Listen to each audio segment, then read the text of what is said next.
earning 4 or 5 times bigger than his regular job. It's a really good feeling for me. And people thanking me that they're earning, I mean, they've been working 3 jobs and they've been working 1 job right now.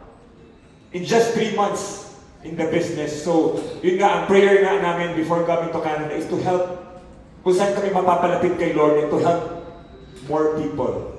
So for the Filipinos nga na, you know Coco Martin, right? He's a really famous actor in the Philippines. He really works hard.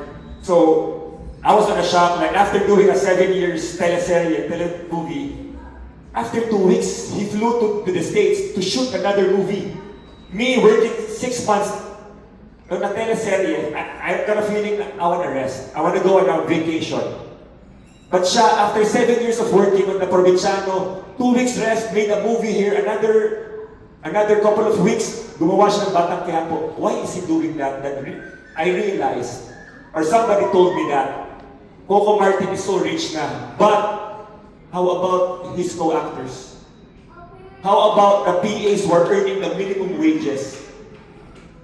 How about the stuntman who are earning just a little amount of money that if he rests, anong kakainin ng ibang tao? What will they eat? Bills are not resting. Every month there's bills. So doon ko na feeling na, wow, yung feeling mo si Coco Martin is really helping a lot of people. He doesn't need to work. So yun yung feeling rin namin na ngayon na we're helping a lot of people not only about their health, it's only also about finances din. Family time pa rin.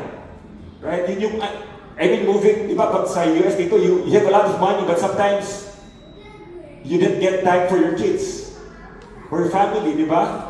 And when we go home, a lot of Filipinos spend a lot. Akala nila na millionaire, but inuutan pala, di ba? So, we're here not only about health, also about finances, and speaking the truth about, napakita ni Lord, how He really works on us, sa ibang tao din. Kaya this product really is so powerful.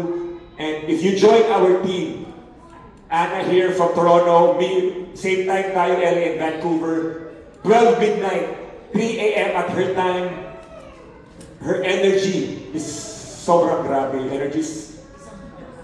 Talo pa si Kuya Jerms na walang tulungan. Talo pa si Rosana Roses na si Coracha, ang babaeng walang pahinga. Rosana Roses yun. And she really works hard. Kaya, So kung part ka ng team namin, we really want to make sure that lahat tayo dito successful. And not only by helping a lot of people, and hopefully, yun nga sa finances din natin. So hopefully, you got blessed and inspired by our story, and I want to welcome you in advance to be part of our team. Ayun. Thank you very much again for everybody who is here. Yeah, thank you.